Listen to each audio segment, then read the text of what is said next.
Hello everyone. Welcome to the virtual class of redemption of redeemable preference shares. As you all know that in previous session I have discussed provisions of section 55 of the Companies Act 2013. Today in this session I would like to discuss transactions related to the topic redemption of RPS and their journal entries. In this session, I would like to discuss a few important transactions and their journal entries which will be highly useful to you in order to secure full marks in the examination. Let us start the discussion of the different transactions. The first and foremost transaction is related to sale of investment. Whenever we will start practical problems of the chapter, you will find transaction related to sale of investments in each and every question. So this is one of the important transaction, and at the time of discussion of practical problems related to redemption of RPS, first of all we will solve these particular transaction, sale of investment. When you say sell of investment, automatically there are three different chances available with us. The first, we are selling our investment at cost price. Let us take an example. ABC Limited has sold investments of rupees 2 lakhs at cost price. It means here the value of the investment is rupees 2 lakhs. Sale price of the investment is also rupees 2 lakhs. It means that there is no profit, no loss in the selling of the investment. Second chance, it is all about selling of investment at a profit. Company is selling its investment with some amount of profit. Let us take an example. XYZ Limited has sold investments of rupees 2 lakhs for rupees 2 lakhs 30,000. Here the cost price of the investment is rupees 2 lakhs and sale price of this investment is rupees 2 lakhs 30,000. It means the company is earning a profit of rupees 30,000 out of the sale of this investment. And the third possibility is sale of investments at loss. Let us take an example for understanding sale of investment at a loss. NRI Limited has sold investments of rupees 2 lakhs for rupees 1 lakhs 80,000. Here the cost price of the investment is rupees 2 lakhs, but company is selling this investment for rupees 1 lakh 80,000. Here sale price of the investment is less than that of the cost price of the investment. So amount of difference rupees 2 lakhs minus rupees 1 lakh 80,000, that is rupees 20,000, is referred to as a loss to the company, and we have to transfer amount of either profit or loss to the profit and loss account of the company. This is all about three different possibilities to sell the investment. Now let us understand the journal entries. The first and foremost possibility, when we are selling our investment at cost price, bank account debited to investment account credited. Bank account debited because whenever we are selling our investment, amount comes in the business, and as it is a company forms of business organization, each and every transaction is exercised through the bank account. In final accounts of the company, in redemption of RPS, in any chapter related to the company, we are executing the transactions through the bank account. Cash account is not useful in the case. So bank account debited. And whenever we are selling our investment, investment goes out. So investment account credited. So whenever we are selling our investment at cost price, bank account debited to investment account credited. Let us understand the second possibility. When we are selling our investment at a profit, it means the company has received more than that of the cost price and the amount of profit is realized by the company. The amount of the profit so realized by the company on this transaction transferred to profit and loss account. So journal entry, amount received by the company by selling the investment, bank account debited, to investment account, and to profit and loss account. Whatever the amount received by the company by selling the investment credited to the profit and loss account. If you simply remember the golden rules of accounting, you can easily connect these journal entries. Let us move to the third and last possibility. The third possibility is selling of investments at a loss. Journal entry, bank account debited. Obviously, the company is facing a loss and amount of loss is always debited to profit and loss account. So, bank account debited, profit and loss account debited to investment account credited. So, in this way, we have three different possibilities for the sale of investment. Either we are selling at a cost price, or we are selling at a profit, or we are selling at a loss. We need to pass proper journal entry in the books of the company. If it is sold with the profit, amount of profit credited to profit and loss account, and if the investments are sold with the loss, the amount of loss debited to profit and loss account of the company. So always keep all three possibilities and concerned journal entries in your mind so as you can easily answer the question asked by the examiner. Now, after selling the investment, let us move to the most important part of the chapter. This is all about steps for the redemption of RPS. You can say it's a process of redemption. In previous session, I have discussed a few rules and regulations and conditions mentioned in section 55 of the Companies Act 2013. So, before a redemption, we need to follow all the conditions very properly. For the purpose of simplify the process of redemption, following the guidelines given by Companies Act 2013, I have classified the entire process into 6 different steps. Let us have a look on all 6 different steps one by one. Step number 1 is all about amount received on final call. As you know that company cannot redeem its partly paid preference shares.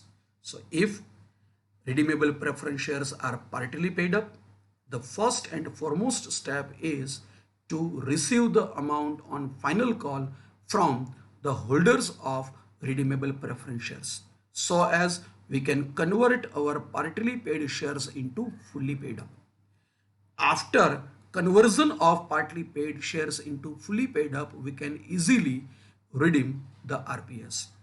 So, in the light of Companies Act 2013, Section 55, we cannot redeem partly paid up preference shares. So, we have to keep step number 1 in our mind.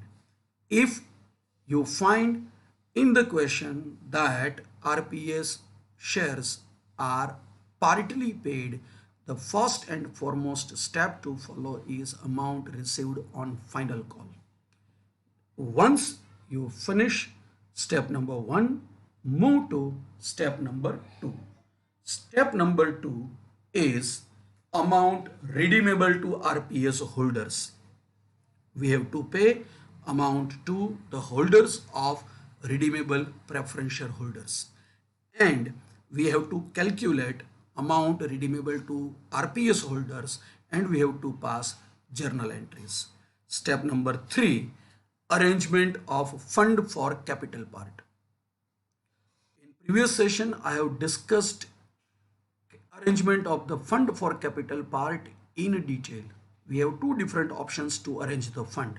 One, that is external by issuing the fresh or new securities, and second one, that is internal, creation of CRR, capital redemption reserve, from the divisible profit of the company or the profit available for the distribution of the dividend. Step number 4, adjustment of RPS redemption premium. Same thing discussed by me in a previous session at the time of discussion of the provisions of the Companies Act. We have to adjust RPS redemption premium utilizing securities premium account and profit and loss account if amount is not enough in securities premium account.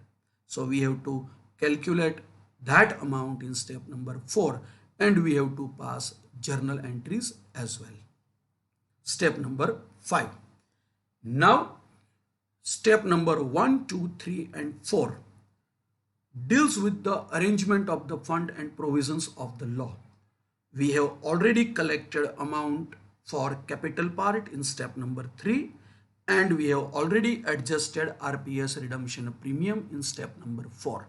So step number 5 is all about amount paid to RPS holders. So it's a very simple journal entry that we are passing for the payment to RPS holders. And last step is related to issue of bonus shares from capital redemption reserve account, popularly known as CRR. I already discussed rules and regulations related to issue of bonus shares to the equity shareholders from CRR account. So in this session, I would like to discuss all 6 steps in detail with their journal entries. And if you clear all 6 steps without any mistake, believe me, you can score full marks in the examination.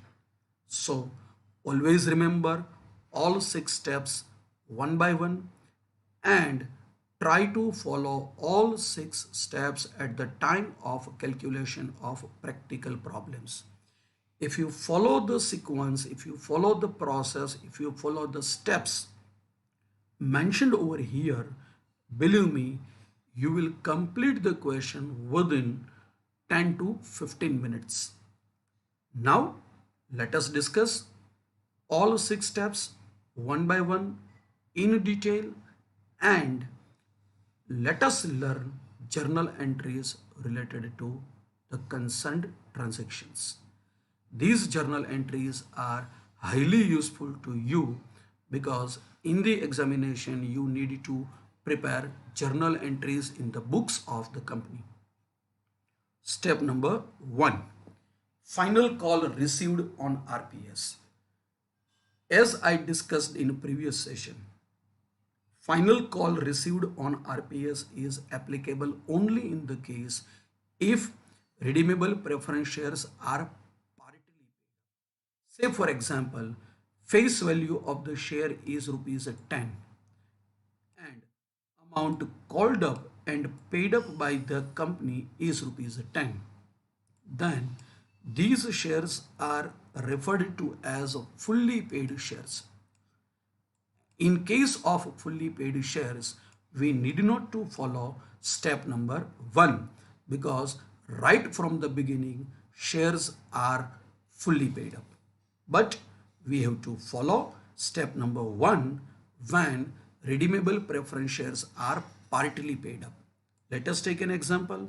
Face value of the share is rupees 10 and amount called up and paid up by the company is rupees 8. It means company is in need of rupees 2 from the shareholders in order to convert these partly paid shares into fully paid up. In this situation, it is a compulsory for the company to follow step number 1. Now, step number 1 is all about making a call from RPS holders and to convert partly paid shares into fully paid up. Here we can pass journal entries with two different modes. Let us understand the first way of passing the journal entry. It is simple, based on the knowledge of standard 12th share capital transaction. First, we have to make a call, final call on redeemable preference share account, final call on RPS account debited to RPS capital account credited. Whenever we are making a call, the call account is debited and capital account is credited. If you simply recall journal entries that you have passed in share capital transaction of standard 12, you can easily connect the things. And second, we have received the amount from shareholders. Bank account debited to final call on RPS account credited. Now, if you analyze both these journal entries, you can easily connect that final call on RPS account is debited in first entry and final call on RPS account is credited in second entry. So automatically the effect of this account is null and void. You can say this account is automatically settled on debit side and credit side. So in some of the reference book, you will find the direct entry that I have mentioned over here for your reference. Bank account debited to RPS capital account credited.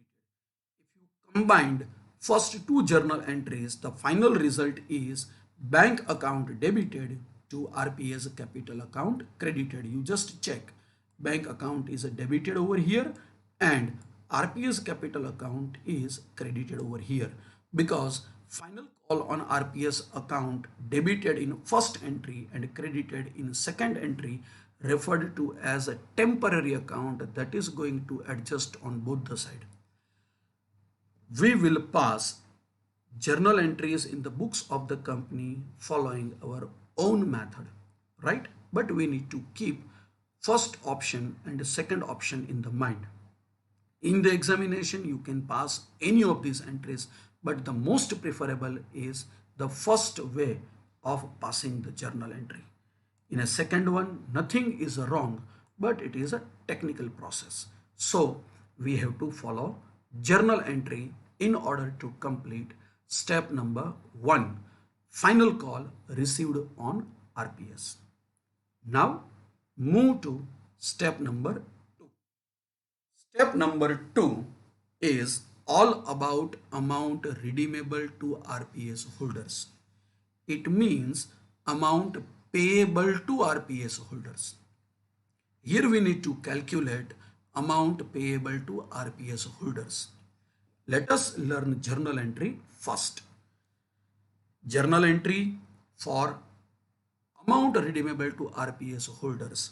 RPS capital account debited, RPS redemption premium account debited to RPS holders account credited. I would like to inform you at this point of discussion that RPS redemption premium is not compulsory to pay to the RPS holders in each and every case. So it is necessary for all of us to understand the question first.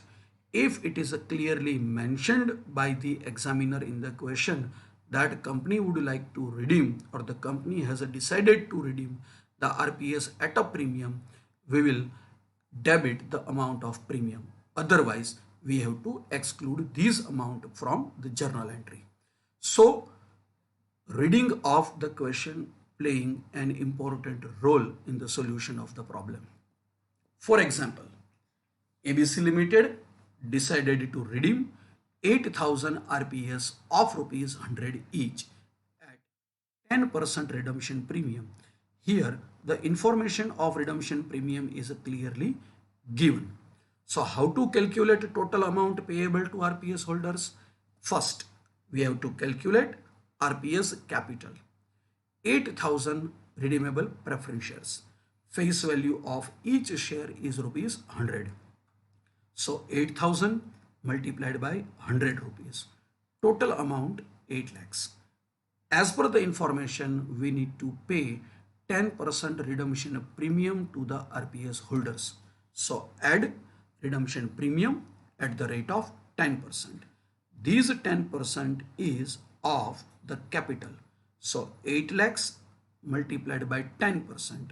So amount of redemption premium is rupees 80,000 and total amount redeemable to RPS holders for the given case is rupees 8 lakhs 80,000.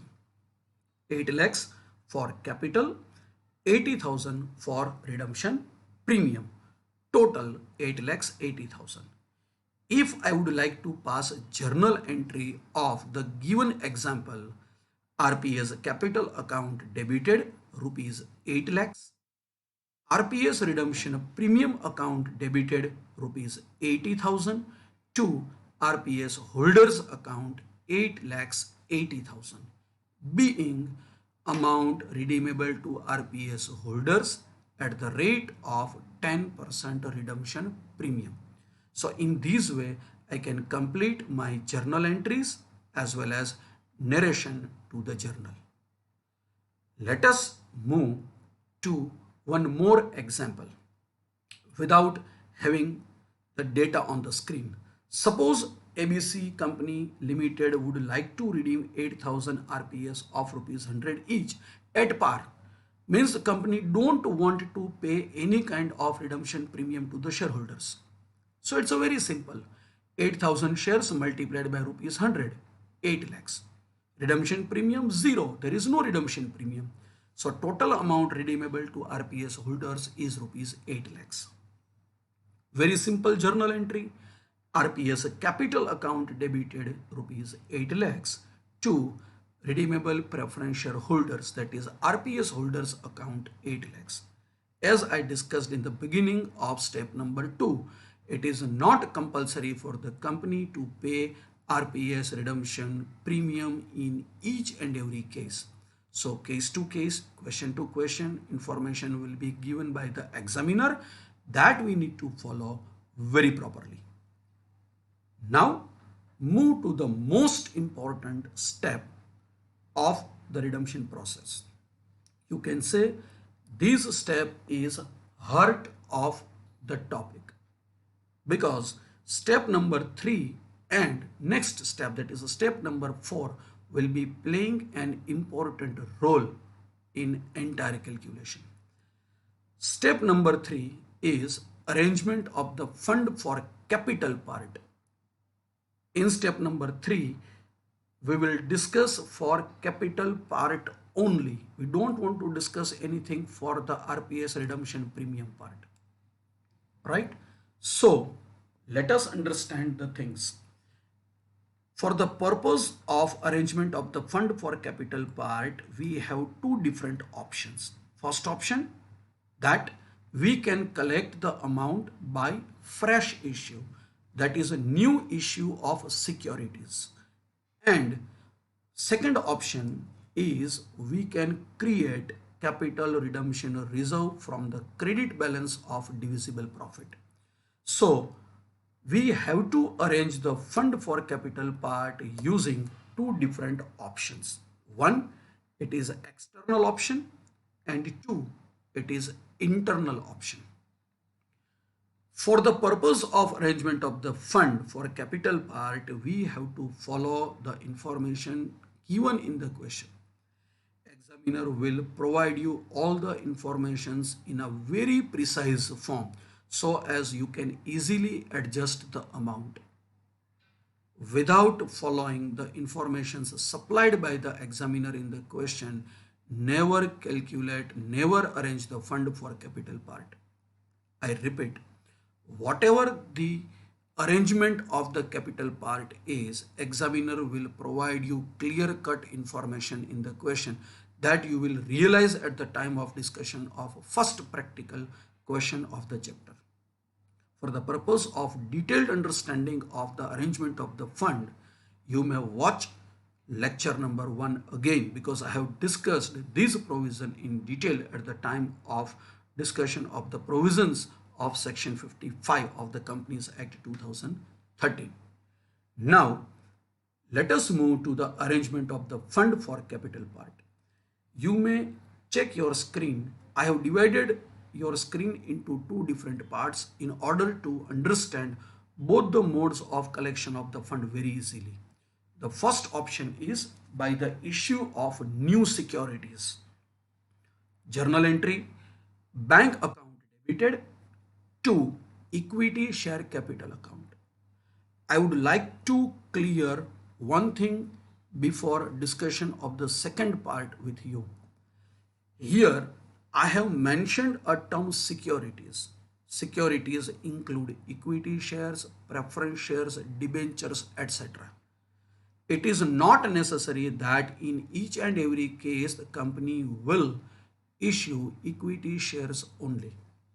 So we have to modify the journal entry according to our requirement.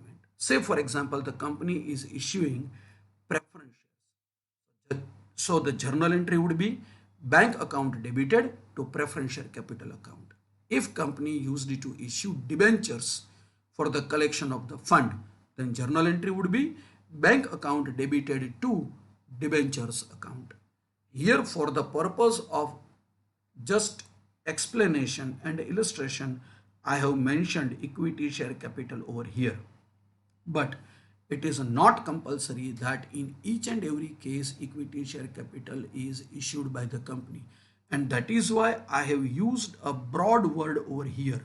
The broad word is security.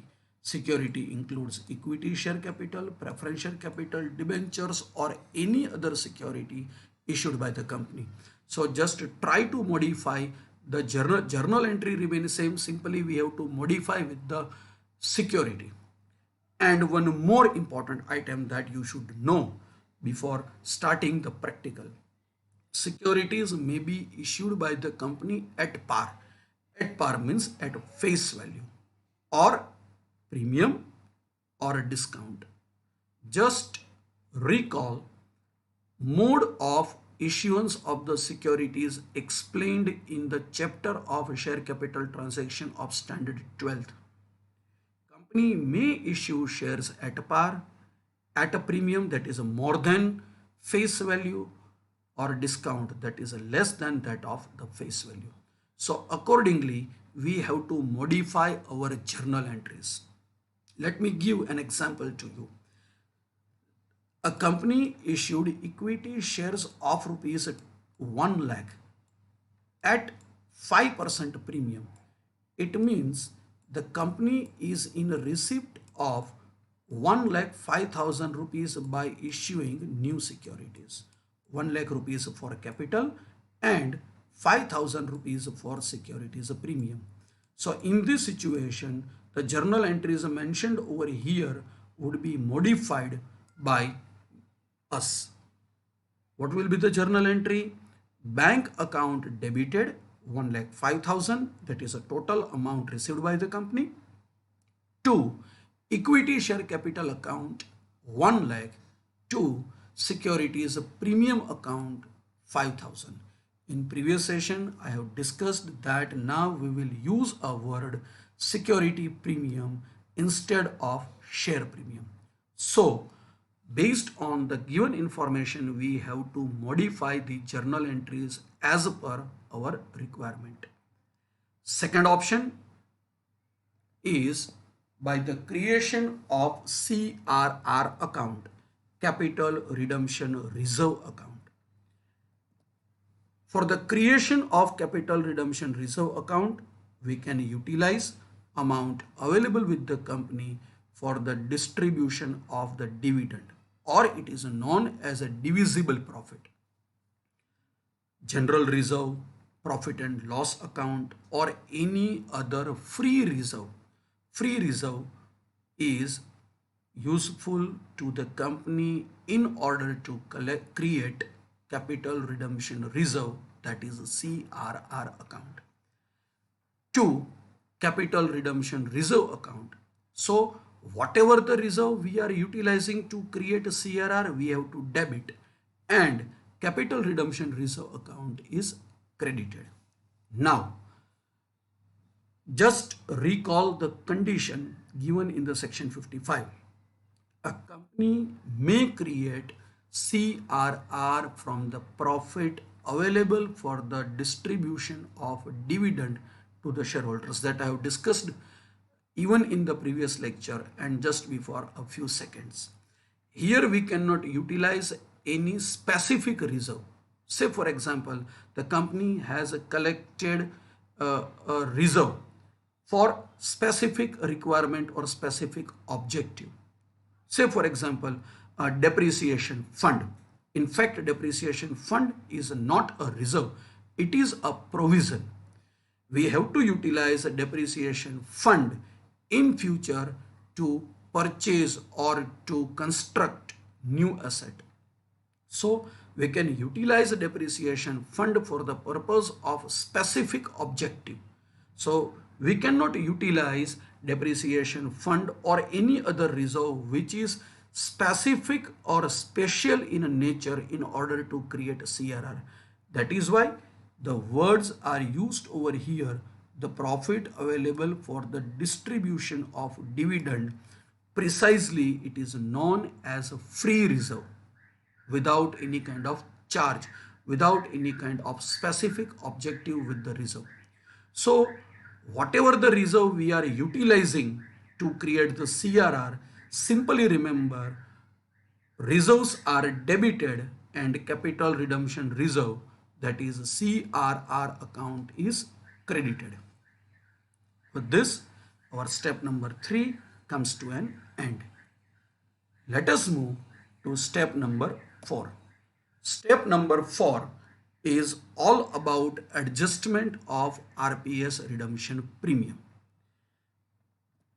For the purpose of RPS redemption premium, as per the section 55 of the Companies Act 2013, we can utilize security premium account or profit and loss account. So security premium account debited, profit and loss account debited, to RPS redemption premium account credited. If you recall, step number 2, amount redeemable to RPS holders, we have debited amount of RPS redemption premium over there. So in step number 2, it was debited, and in step number 4, RPS redemption premium account is credited. So automatically the adjustment of RPS redemption premium account is done in the books of the company. So we have to utilize either security premium account or and profit and loss account, or and it means we can utilize profit and loss account either in option, or if it is a compulsory, we can utilize it. But before passing this journal entry in the books of account, it is necessary for you to remember these rule. First, utilize amount of securities premium account. We have to utilize securities premium account first. If amount of securities premium is not given, in the books of account security premium is not given, or it is not enough to adjust the RPS redemption premium, adjust the amount against profit and loss account. Say for example, amount of RPS redemption premium is rupees 100. In the books of account, securities premium is available for rupees 80, and profit and loss account showing credit balance of rupees 200. So how to adjust? We are in a need of 100 rupees for the adjustment of RPS redemption premium. As per the rule, first of all, we have to adjust the amount against security premium account. So out of these 100 rupees, we will adjust 80 rupees against security premium. And now remaining amount of rupees 20 would be adjusted from the profit and loss account of the company. Always remember these particular condition. Utilize securities premium account first. If securities premium account is not given or it is not enough to meet our requirement, then we can utilize amount from profit and loss account. I hope everybody is clear with the condition of utilizing security premium account as well as profit and loss account in order to adjust RPS redemption premium. I would like to discuss one important matter with you. If you calculate step number 3 and step number 4 very properly, if you pass journal entries with proper amount in proper account, believe me, now there are less chances to have incorrect answers from your end. So always keep control on your mindset at the time of calculation of step number 3 and step number 4. Now everything is very simple. Let us move to step number 5. Step number 5, amount paid to RPS holders. In step number 2, we have already completed calculation of amount redeemable to RPS holders. In step number 3, we have already completed adjustment of the fund for capital part. In step number 4, we have already completed adjustment of RPS redemption premium. It means now we have already satisfied provisions of the Companies Act.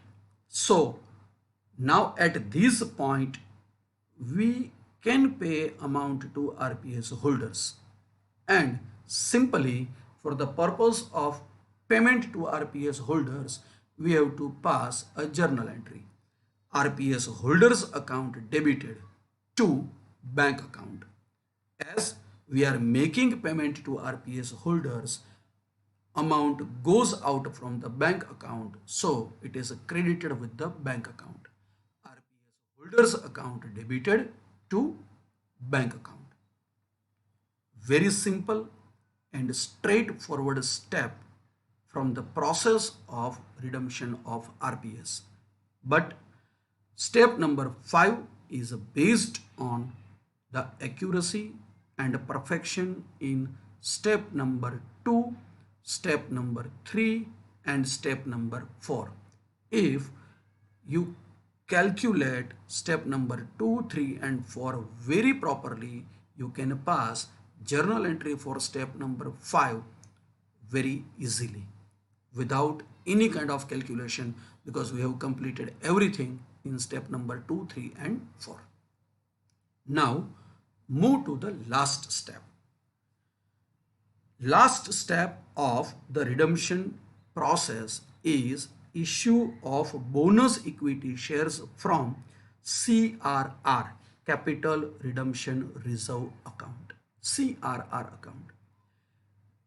I would like to put to your notice that issue of bonus is not compulsory in each and every question of redemption of RPS. So always refer the informations given in the question carefully for the utilization of CRR for bonus issue. Step number 6 is based on informations given in the question. Suppose the examiner has given information in the question that issue bonus to the equity shareholders from CRR, definitely we will issue the bonus to follow the information. But no informations are given in the question by the examiner. Examiner ने question में कोई भी information bonus issue करने के बारे में नहीं दी है, तो इसका मतलब हमें अपने आप कुछ सोच के बोनस इश्यू नहीं करना है. We have to keep informations given by the examiner in the mind at the time of performing step number 6. Step number 6 करने से पहले आप क्वेश्चन को अच्छे से पढ़ोगे.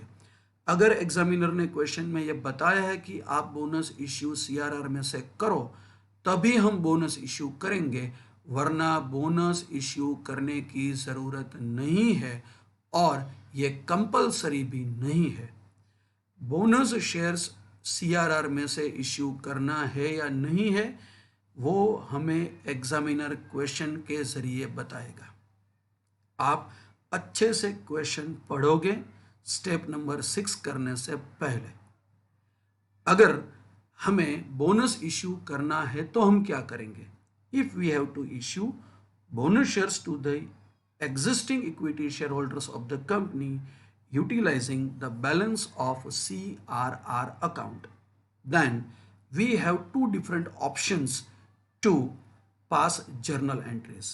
Let us have the first option. First, A, announcement of bonus from CRR account and distribution of bonus shares. In a first option, we have to pass two different journal entries for two different transactions.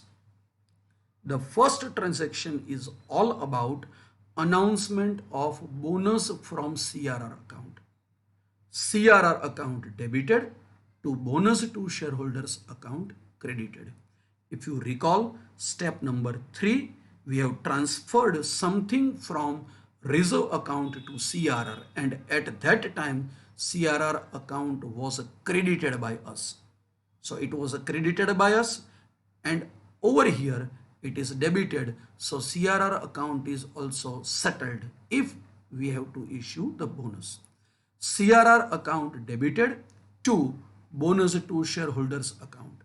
Bonus to shareholders account is a temporary account that we are opening for the purpose of announcement of the bonus. And in a second transaction, when we used it to distribute bonus equity shares to the existing shareholders of the company, bonus to shareholders account debited to equity share capital account.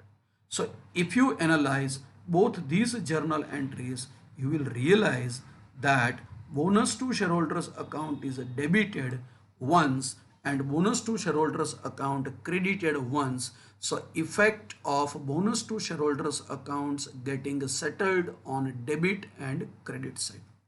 So if you don't want to pass two different entries for two different transactions, one more option is available to you and it is CRR account debited to equity share capital account.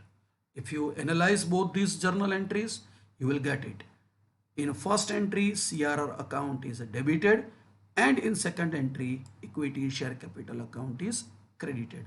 So CRR account debited over here and equity share capital account is credited in second entry. So ultimately we can pass any of these entries for the purpose of issuing bonus equity shares from CRR. But according to me, it is more legal, more logical and more appropriate in order to follow the provisions. But there is no issue if you follow these entry. So during the sessions of practical problems, we will pass entries using either first option or second option. I hope all of you are clear with important transactions incorporated in the chapter of redemption of RPS and their journal entries. I request you all to watch the session very carefully, prepare your notes for different transactions and journal entries. So at the time of preparation of the practical problems of the chapter, you can solve the problem very easily without any kind of difficulty. Thank you. God bless you. Keep watching the next sessions.